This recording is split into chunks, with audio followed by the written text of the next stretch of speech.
Pai. O Senhor é um Deus que faz mudança, Jesus. Então é o que nós te pedimos nessa noite, Pai, em nome de Jesus. Oh, aleluia. Feche os seus olhos e declare isso. Como Zaqueu, eu quero subir. Cante comigo.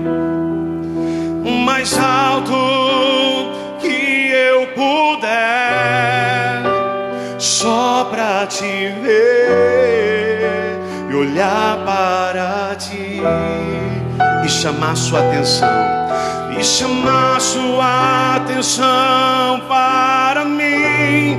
Eu preciso de ti, Senhor. Levante os seus braços. Eu preciso de ti, ó Pai. Sou pequeno demais, sou pequeno demais. Me dá a tua paz, que eu largo tudo pra te servir. Vamos pedir todos juntos. Entra na minha casa, entra na minha vida, mexe com minha estrutura, sara todas as feridas, me ensina a ter santidade. Eu quero amar somente a ti. Por quê? Porque o Senhor é meu bem maior. Faz um milagre em mim. Oh, meu irmão, Deus está preparando teu coração para receber a palavra que vai mudar a tua história, que vai mudar a tua família. Feche os teus olhos e adore juntamente comigo.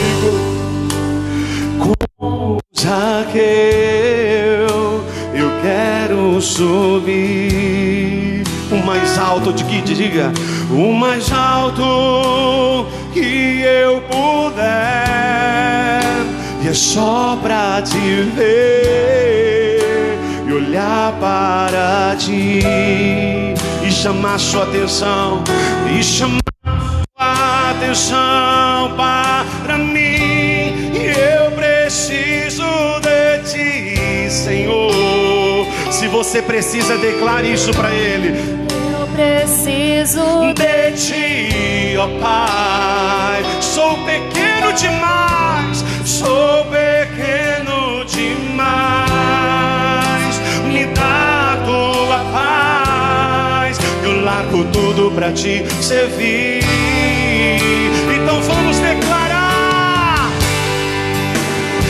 Entra na minha casa, entra na minha vida, mexe com minha estrutura, sara todas as feridas e me ensina a ter santidade. Eu quero amar somente a ti, porque o Senhor é meu bem maior. Diga pra Ele, faz um milagre em mim e entra na minha casa, entra na minha vida, mexe com minha estrutura, sara todas as feridas, me ensina a ter santidade. Eu quero amar somente a ti, porque o Senhor é meu bem maior. Faz um milagre em mim. Levante as suas mãos o mais alto que você pode nesta hora. Começa a chamar a bênção de Deus para a tua vida. Começa a chamar a bênção de Deus para a tua casa, porque a bênção de Deus, ela é maior do que qualquer maldição. Ainda que tenham lançado maldição contra a tua vida, ainda que tenham lançado maldição contra o seu casamento, ainda que tenham lançado maldições contra a tua família, a bênção de Deus está despedaçando agora. A bênção de Deus está mudando agora. Entra na minha casa, oh, entra na minha vida, mexe com minha estrutura, sara todas as feridas e me ensina a ter santidade. Eu quero amar somente a ti, porque o Senhor é meu bem maior. Faz faz um milagre em nós. Diga obrigado, Jesus, e vamos aplaudi-lo bem forte, porque Ele merece toda a honra, toda a glória e toda a majestade. Quem crê nessa bênção, diga amém. Então pode se sentar em nome de Jesus, e assim nós iremos prosseguir com a nossa reunião. Fala para o seu irmão, você está preparado, irmão? Porque hoje, irmão, eu não sei se você está preparado para o que você vai ouvir, porque de manhã foi abençoado, hein, irmão? Foi abençoado, o Espírito Santo falou com a gente. Hoje eu não quero pregar como eu tenho o costume de pregar, não vou usar os mesmos métodos, as mesmas maneiras. Eu quero que você compreenda, irmão. Às vezes a gente se reúne para uma oração de cura, para uma oração de libertação, e a gente se esquece de um único detalhe: a libertação e a oração, a libertação e a cura, ela começa a se manifestar na medida que eu vou tomando conhecimento de Deus. Irmão, a Bíblia nos dá esses dois exemplos. O primeiro foi a mulher com fluxo de sangue, padecia naquela situação há 12 anos, e a Bíblia fala que na medida que ela ouviu falar de Jesus, algo nela mudou. Brotou-se no seu coração, no seu espírito, uma certeza, uma convicção, da qual ninguém lhe convenceria do contrário. E a Bíblia fala que ela disse: se eu tão somente tocar a orla do seu manto, ficarei curada. E a Bíblia fala que então, com aquela atitude, ela foi até Jesus, tocou no seu manto e ela ficou curada. Primeira coisa que você precisa aprender: não faça aquilo que vem à sua mente. Não faça aquilo que nem mesmo às vezes surge no seu coração. Primeiro porque a mente, assim como o coração, é enganoso. Às vezes a gente tem 100% de certeza, ou pelo menos acha que tem 100% de certeza, e a gente vai lá e faz, e aquilo se tornou meramente uma cilada do demônio para a nossa vida. Faça conforme a fé determinou. Ela estava diante de Jesus, sim ou não? Sim ou não? Ela pediu para que Jesus orasse por ela? Ela pediu para que Jesus passasse a mão no corpo dela e ficasse curada? Não, ela apenas obedeceu aquilo que surgiu no coração dela quando ouvia a palavra de Deus. Ela não foi além daquilo que a fé lhe determinou. Ela tocou a orla do manto de Jesus, e a Bíblia fala que ela já sentiu no seu corpo ficar curada daquele mal. Outro exemplo foi o cego Bartimeu. A Bíblia fala que mesmo estando à beira do caminho, alguém lhe falou a respeito de um Jesus que abre os olhos do cego. E ele deixou aquilo mexer com ele, deixou aquilo entrar no coração de tal forma, que ele mesmo declarou: um dia, quando esse homem passar por aqui, eu vou clamar pelo socorro dele. E a Bíblia fala que Jesus passando, ele disse: Jesus, filho de Davi, tem misericórdia de mim. A Bíblia fala que a princípio Jesus não fez menção nenhuma, passou direto. Os discípulos então, vendo que Jesus não fez menção alguma, olhou então para ele e disse assim: ó, para, porque o mestre não vai parar para te ouvir. Ele não vai escutar uma pessoa do seu tipo, do seu nível, não adianta. E a Bíblia fala que ele poderia ter se convencido. Sabia que muita gente deixou de experimentar algo extraordinário de Deus, porque deixou a fé e se prendeu à palavra de alguém? Sabia disso? Às vezes a pessoa deixou de ser feliz porque ela deixou de acreditar numa palavra de fé e se prendeu numa palavra de mentira. Às vezes uma palavra de maldição. Quantos de nós aqui, se fizéssemos um exame profundo da nossa vida, nós poderíamos ter dito assim: poxa vida, pastor, se eu tivesse dado ouvido àquela fé que o Senhor havia colocado no meu coração, e se eu não tivesse parado para escutar os contra, pastor, talvez hoje eu não estaria nessa situação. E isso em todas elas, seja financeiro, seja saúde, seja família, seja qualquer for a ordem, casamento, filhos. Poxa, pastor, se eu escutasse o que Deus havia colocado no meu coração, eu teria superado já toda essa situação. Meu irmão, não ouça ninguém. Quando os discípulos vieram e disseram para ele: olha, fica quieto, porque o mestre não vai te atender, fica quieto, porque o mestre não vai te ouvir, a Bíblia fala que ele intensificou o seu clamor. Tem hora que às vezes as circunstâncias querem nos calar, e ao invés de você voltar para casa com aquela sensação de derrota, ao invés de você voltar para casa com aquela sensação de fracasso, grite mais alto. O dia que o seu grito, espiritualmente falando, for mais alto do que o seu opressor, com certeza Deus vai fazer com você como fez com Bartimeu. Devolveu ele praticamente a ele a vida novamente. Jesus então disse: mandai chamá-lo. E a Bíblia fala que ele lançou de si a sua capa e de um salto foi ter com o mestre. E a Bíblia fala que ali ele ficou curado. Meu irmão, nós temos que atentar para isso. Guarde isso no seu coração. Não deixe que nada nem ninguém abafe aquilo que o Espírito Santo coloca no seu coração. A minha cura, a minha libertação, aquela bênção que eu tanto desejo e almejo da parte de Deus, ela começa no momento que eu paro para ouvir o que o Espírito Santo tem para falar, o que o Espírito Santo ele tem para dizer. Amém, pessoal?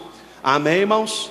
Então fica ligado, não deixa que nada e ninguém atrapalhe a sua atenção na palavra de hoje. Quando eu cheguei no meu escritório, confesso para você, irmão, que desde 5:30 da manhã até mais ou menos umas 7:15 eu fiquei com Deus pedindo a Ele uma palavra. E aí eu olhava uma daqui, olhava outra dali, falava: Jesus, o que o Senhor quer falar? Se for perguntar para mim, eu tenho muitos assuntos para falar. Mas a Bíblia fala que o que salva o ser humano, que muda a vida de alguém, é a palavra que sai da boca de quem? De Deus. Então eu posso chegar aqui e dar uma palavra para a pessoa de ânimo, eu posso falar centenas de palavras agradáveis, que na hora pode até fazer a pessoa se sentir um pouco mais confortável, mas não vai solucionar o problema dela. Não vai dar à pessoa a devida condição de ver o problema resolvido. Ela vai ter uma melhora momentânea, mas aquele problema continua instalado, aquele problema continua ali. Então eu fiquei ali como Jacó, lutando com Deus e não contra Deus, lutando com Deus, pedindo uma palavra. Confesso para você que eu fui lá nos meus arquivos passados, nas minhas pregações, que eu já preguei em tantos lugares, e que eu falei: Deus, o Senhor tem alguma coisa aqui? E olhei, irmão, e tem tanta palavra boa, tanta palavra abençoada, mas nenhuma delas preencheu meu coração, nenhuma delas.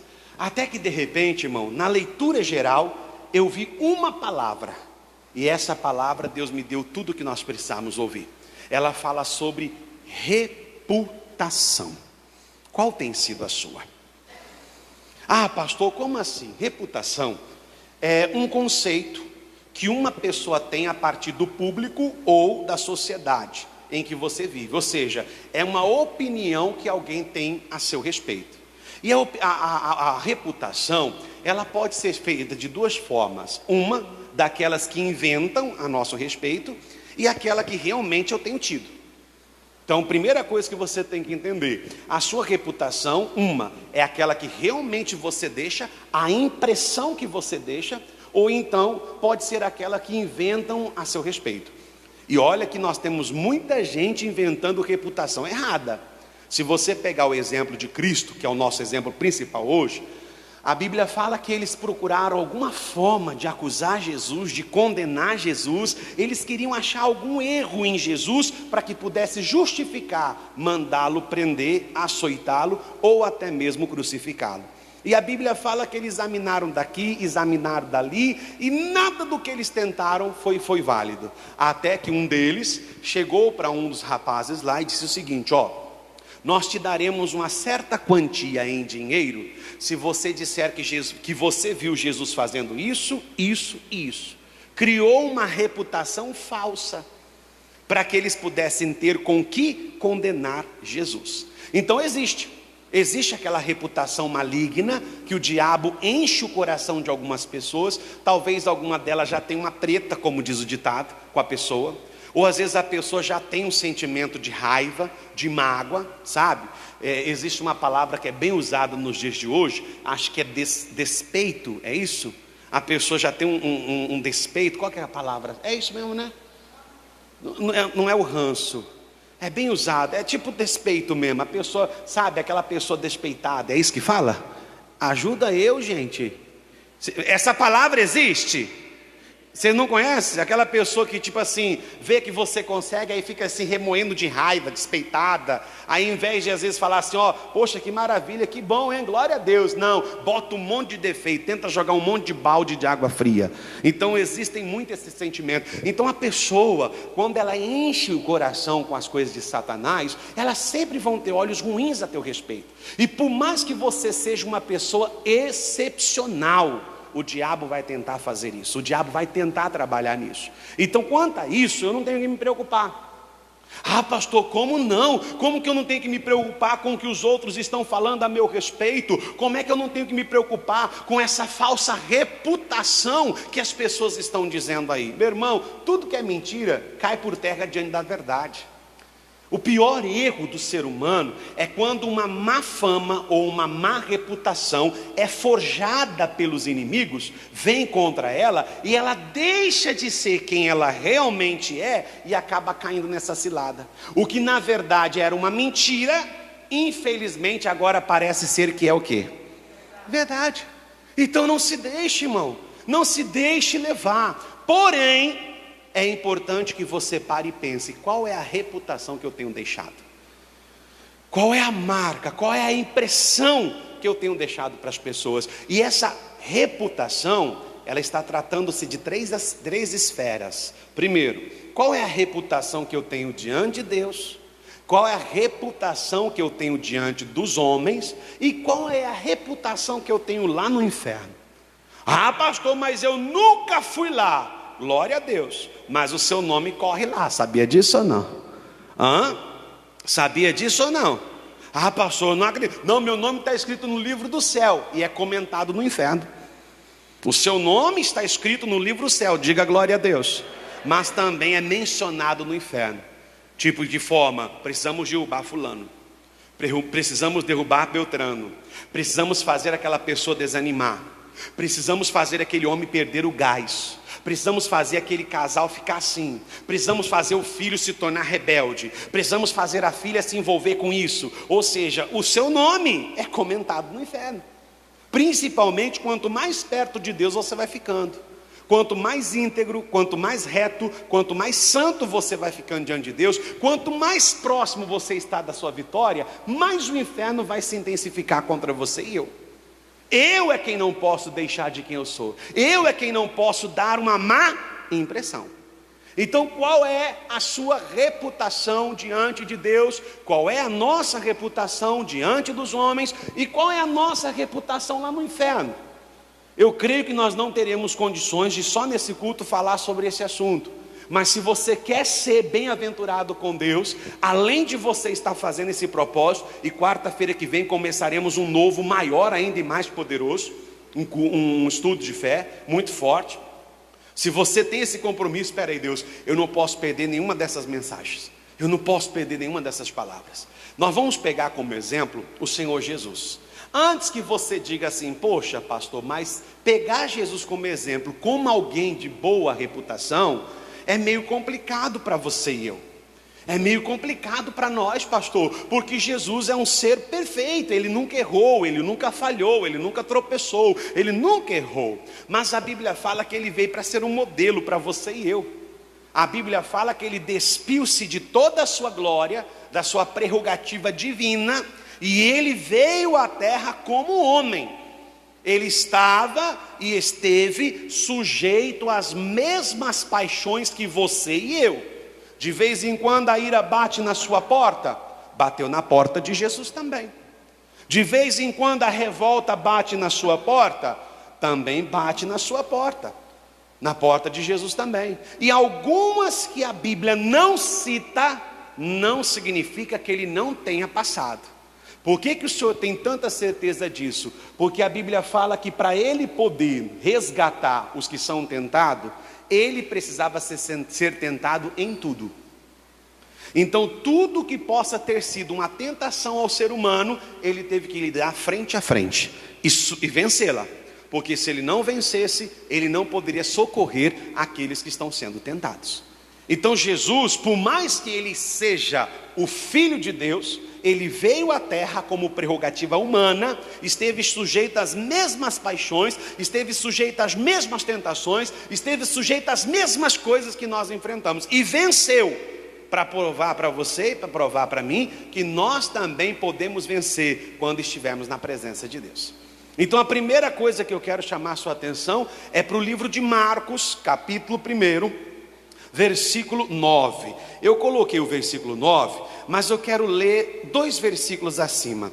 Aqui no Marcos capítulo 1, conta o relato do momento em que João Batista, ele adentrou o deserto pregando, falando o amor de Deus, falando a palavra de Deus. E diz o versículo 4 o seguinte: apareceu João Batista, batizando no deserto e pregando o batismo de arrependimento, primeiro, para a remissão de todos os pecados.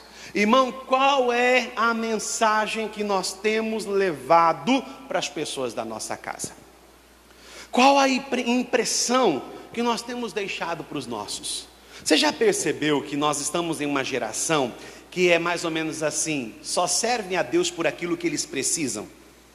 Eles, é como diz um pregador, eles não buscam a face de Deus, eles buscam as suas mãos, ou seja, o que Deus pode fazer, o que Deus pode realizar. Se você prestou atenção, eu acredito desde domingo agora, o Senhor tem falado sobre isso.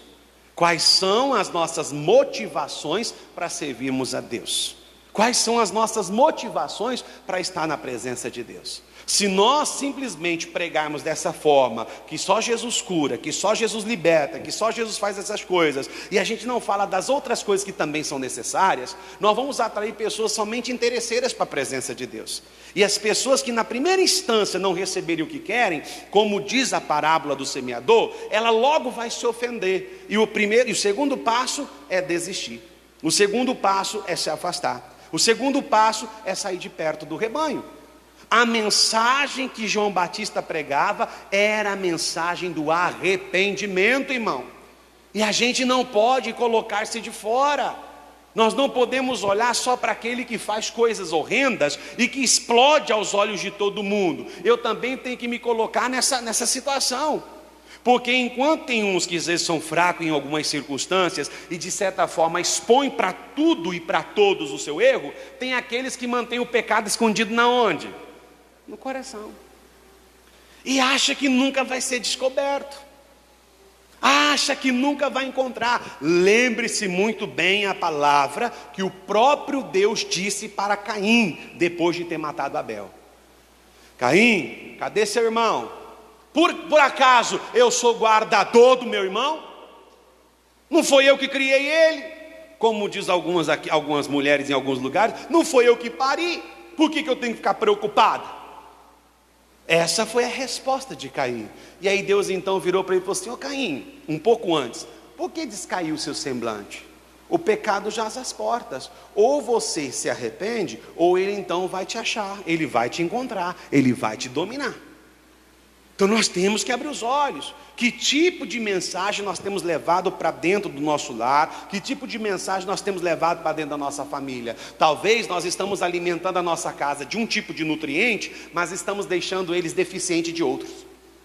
E por isso que estão sempre tropeçando, estão sempre se envolvendo com o que não deveria. É mais ou menos aquela moça que quer casar, mas ela sempre se porta de maneira indecente. Então ela sempre vai atrair homens aproveitadores.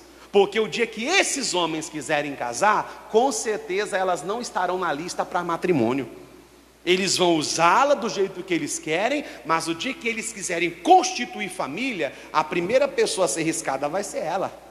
Porque a pessoa se porta de uma maneira, cria uma reputação e ela atrai para si próprio aquela que a reputação dela está falando na frente. Como eu acabei não lendo ali na palavra ali, a reputação é algo que antecede você. Muitas vezes quando você chega num lugar, mesmo sem você ter estado lá, as pessoas já sabem quem você é. Se for mentira, sempre vão cair por terra, mas a preocupação é, e se for verdade? E se for verdade, e essa reputação que antecede? O João Batista estava falando do arrependimento. Pastor, mas vamos ser sinceros, uma pregação nos dias de hoje, apenas abordando arrependimento, apenas abordando pecado, pastor, praticamente ninguém quer servir a Deus. É aí que você se engana. Porque no versículo 5 diz assim, e toda a província da Judéia e de todos os habitantes de Jerusalém iam ter com ele, e todos eram batizados por ele no Rio Jordão, confessando os seus. Irmão, a mensagem era dura, a mensagem era séria, a mensagem era uma cajadada, como diz o ditado. E mesmo sendo uma palavra dessa forma, a Bíblia fala que todos vinham da circunvizinhança, vinha Judéia, Jerusalém, se reuniam, estavam atentos ao que João Batista pregava e deixava aquela palavra entrar no coração. Deixava aquela palavra entrar no coração. Às vezes, irmão, a gente não dá um pio com a nossa casa. A gente só sabe apontar o dedo. Vigia, uma hora o diabo vai te pegar.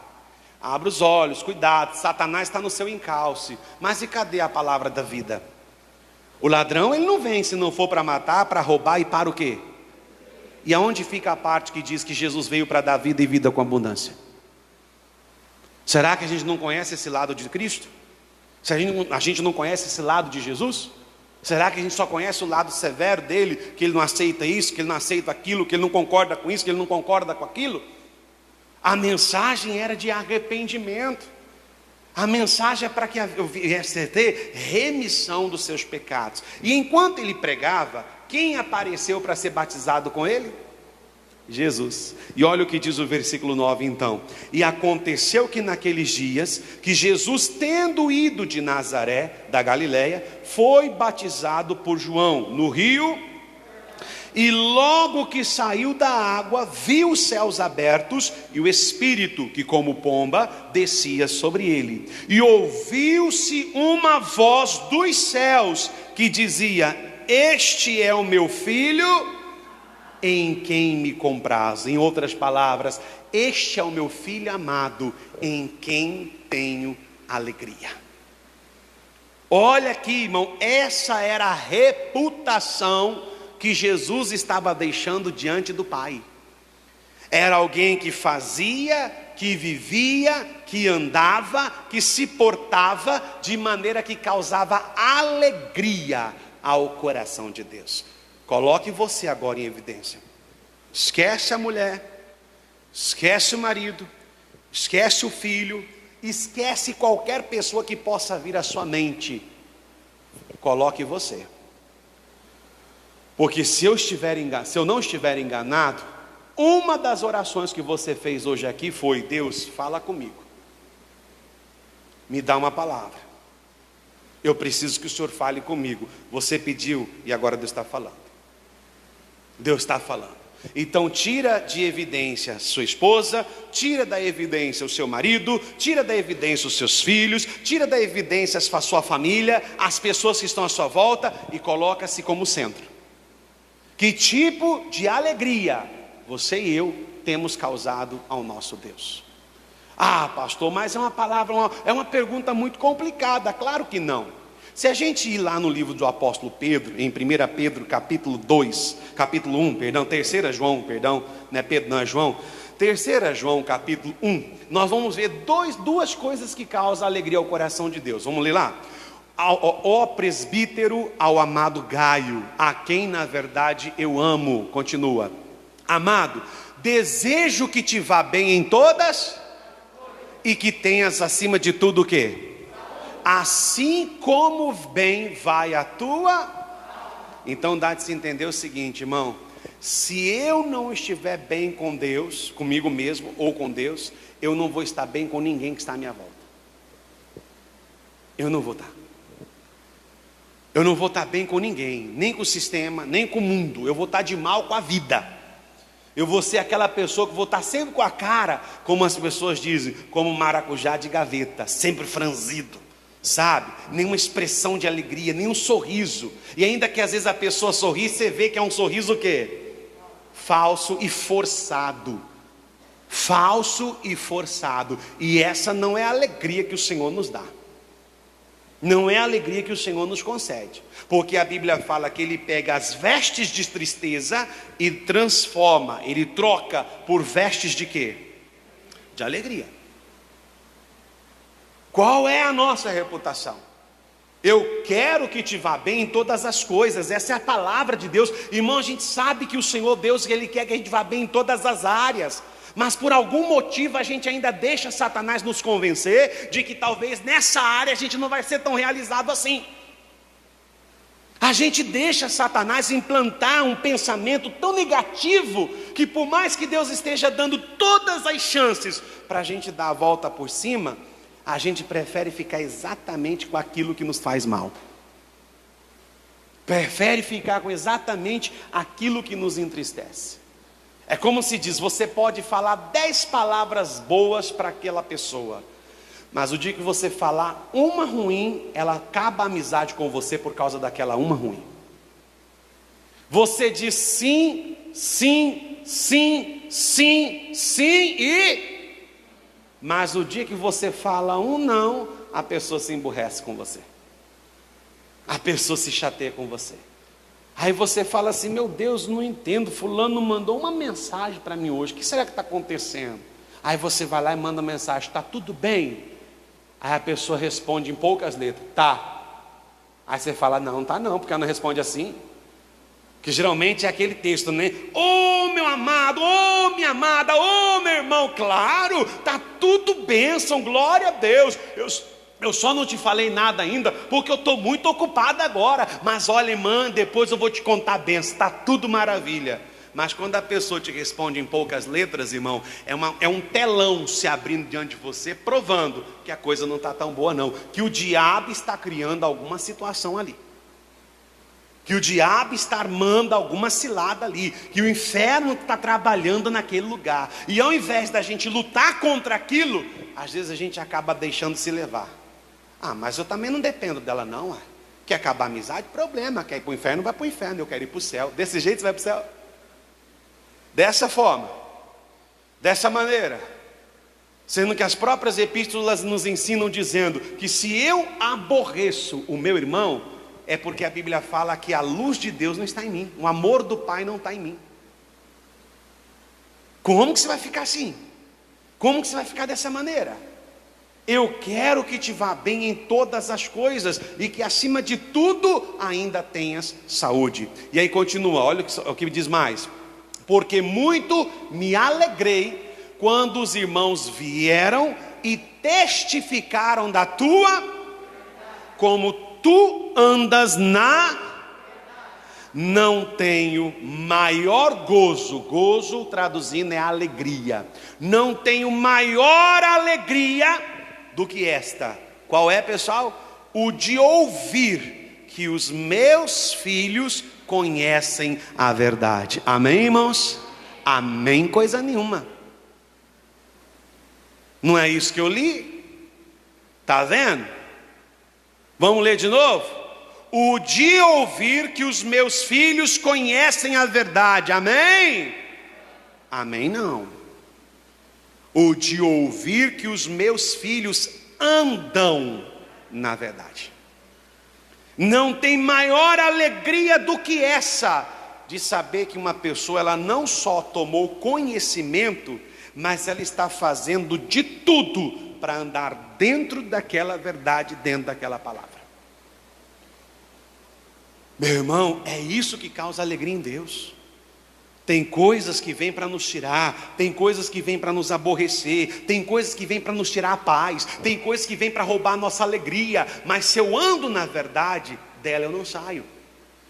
Se você pegar o exemplo do próprio salmista Davi, a Bíblia fala que príncipes me perseguiram sem causa, mas eu preferi e escolhi temer a sua palavra. Pastor, se olhar do lado humano, eu tenho o direito de fazer o que eu quero fazer. Eu tenho o direito de estar da forma que eu estou. Eu tenho o direito de agir da maneira que eu estou agindo. Mas se eu olhar para a verdade, eu estou falhando com ela.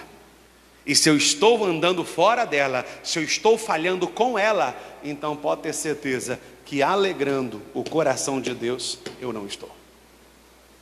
A primeira coisa que causa alegria em Deus, que faz Deus se sentir feliz com a nossa vida, com o nosso procedimento, com as nossas atitudes, é de saber que a gente não desvia nem para a direita e nem para, mas permanece nessa verdade.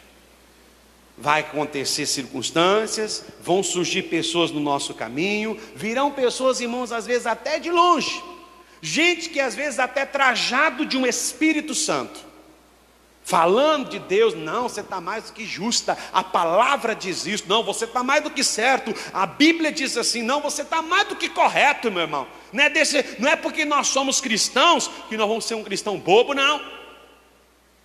Você está mais do que certo, você está mais do que justo. Oh, meu irmão, não se esqueça que quando Jesus foi impelido ao deserto, como nós vamos acabar de ler aqui, a Bíblia fala que ele foi lançado no deserto para ser tentado pelo diabo. E o que o diabo usou para tentar Jesus foi a própria palavra. Se você andar na verdade, pode ter certeza que você não vai se confundir com ela.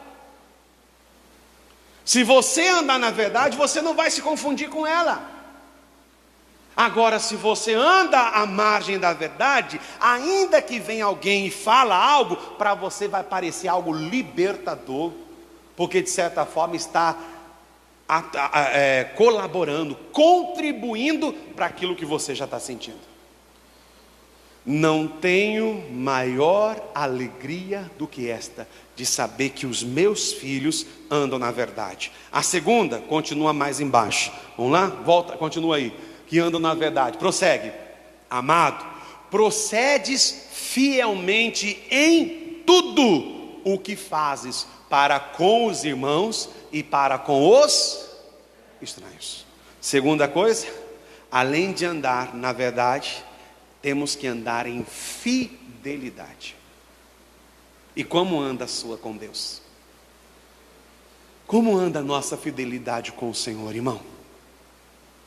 Eu acredito, irmão, que a maior hipocrisia de uma pessoa é querer diante de Deus colher aquilo que ela nunca plantou. Vive plantando luta, mas quer colher paz. Vive plantando contenda, discórdia, porque às vezes o ambiente da casa está bom, está tranquilo, mas parece que tem aquele bichinho lá dentro, que se eu não falar, pastor, se eu não falar, se eu não desabafar, pastor, eu não fico bem. Pois é, naquele seu desabafo, talvez você até se aliviou, mas ao mesmo instante você foi usado pelo mal e feriu o coração de alguém. Você pode até falar, pastor, pelo menos eu desengasguei, pelo menos eu falei o que tinha para falar, e eu sou assim, pastor, eu falo a verdade. Mas será que isso é verdade? Será que Jesus anda, irmão, dando porrada em todo mundo? Será que Jesus anda dessa forma? Sendo que às vezes quando Jesus ia falar com as pessoas mais terríveis naquela época, muitas vezes ele se referia da seguinte maneira: filhinhos. Filhinhos. E olha que ele estava falando de Pedro, e Pedro era um homem na carne, irmão, que não era brincadeira. Mas Jesus falava? Filhinhos. Aonde está a nossa fidelidade, irmão? E a nossa fidelidade não está relacionada ao meio qual eu estou vivendo. É algo que brota dentro de nós, quando nós ouvimos a palavra de quem? De Deus. Mas tem pessoas, irmãos, que não deixam essa fidelidade se instalar, reinar, moldar, transformar. Não tenho maior alegria, primeiro, de saber que os meus filhos andam na verdade. E segundo, que retém a fidelidade, não somente com os de fora, mas também com os, ou vice-versa, não somente com os de dentro, mas também com os de fora. Nós temos uma mania de dizer quem merece o nosso respeito, e não, irmão, todo mundo merece o nosso respeito. Se eles vão corresponder, isso já não é nosso problema. Existe um conto, mais ou menos assim. Havia um reitor de uma faculdade, aonde tinha um aluno nessa faculdade, e o pai desse aluno trabalhava na faculdade. E podemos dizer que ele era meramente uma pessoa de cargo simples, um zelador da faculdade. E um dia aquele reitor da faculdade, querendo tirar uma onda com esse homem, foi lá na casa dele, pegou uma cesta, colocou todo tipo de lixo, de sujeira, sabe, de coisa podre, de coisa ruim, cobriu aquela cesta, levou e entregou nas mãos do homem. O homem mais do que depressa ficou feliz, agradeceu, muito obrigado por você ter lembrado de mim, muito obrigado por você ter me dado isso. E ele foi para casa. Quando ele chegou em casa, que ele tirou aquela manta, o que tinha dentro da cesta? Podre, sujeira, lixo. Naquela hora, irmão, veio bater aquele sentimento.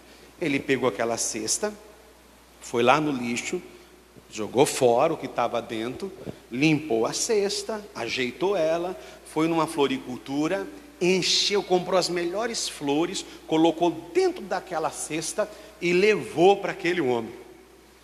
E levou para o reitor. O filho, olhando aquela situação, disse assim: pai, eu não concordo. Eu não concordo o senhor ter retribuído ao reitor dessa forma. Ele te dá uma cesta cheio de lixo, de coisa podre, e o senhor vai lá e coloca um monte de flor cheirosa e leva para esse homem ingrato. Ele virou para o filho e disse assim: pois é, meu filho, cada um dá o que tem dentro de si. Dentro dele só tinha podridão, dentro de mim não tenho, e nem deixei a podridão dele me contaminar também. Aonde está a sua fidelidade, irmão? A sua fidelidade não está condicionada ao meio que você vive. A sua fidelidade não está condicionada às circunstâncias que você está vivendo. Se as coisas estão boas, se as coisas estão dando certo, se as coisas estão ficando maravilhosamente bem, você se empolga, você se alegra, você se aprimora diante de Deus, você firma a sua fidelidade. Ah, pastor, mas as coisas estão ficando difíceis. As contas estão se acumulando e, se brincar, até a despensa está esvaziando. As coisas estão se complicando, pastor. Está perto de acabar o gás e não tem como substituir. Está perto de acabar a despensa e não tem como reabastecer. A conta de luz chegou e dessa vez vem um horror. Tanta coisa vindo de uma só vez. Como, pastor, eu vou ficar fiel da mesma forma? Jesus, irmão, lá no madeiro, quando esbofeteavam ele poderia muito bem dizer: Deus, manda um raio aqui e mata todo mundo. Mas Jesus olhou para o céu e disse assim: pai, perdoa-lhes o que fazem, perdoa cada um deles, porque na verdade eles não sabem nem o que estão fazendo. Porque se soubesse quem eu sou, não agiriam dessa forma. Irmão, às vezes a gente não reconhece o Jesus que está sobre nós, o Jesus que já abriu tanta porta, o Jesus que já fez tanto milagre, o Jesus que já deu tanto livramento, o Jesus que já foi tão benevolente com a gente, e mesmo com todas essas maravilhas por parte de Deus, a gente ainda acaba escorregando. Às vezes a gente acaba agindo com ingratidão. Sabe o que o Espírito Santo acabou de falar no meu coração aqui agora, irmão? Posso falar sim ou não? Posso falar sim ou não? Às vezes, irmão, a gente age como aqueles soldados. Ao invés de agradecer a Deus, agradecer a Jesus, alegrar Jesus, permanecendo na fidelidade, muitas vezes somos um daqueles soldados que colocam esponja na ponta de uma lança, mergulha no vinagre e coloca nos lábios do mestre. Às vezes somos aqueles que mergulhamos uma esponja no vinagre e depois colocamos na boca do nosso mestre. Talvez não de maneira direta e proposital, mas de maneira indireta. Não tenho maior alegria do que essa, de saber que os meus filhos andam na verdade. Essa é a reputação que Jesus tinha diante de Deus. Qual é a sua e a minha reputação diante do Pai? Qual é a nossa reputação diante de Deus? Como que Deus nos vê? Como Deus nos enxerga? E olha que a Bíblia fala que Ele salvou Israel com olhos ternos de amor. Com todo o benefício, com todas as maravilhas, como temos retribuído ao nosso Deus. Essa é uma palavra que Deus queria que nós aprendêssemos hoje. Quem entendeu, diga amém. Vamos aplaudir o Senhor Jesus porque Ele merece.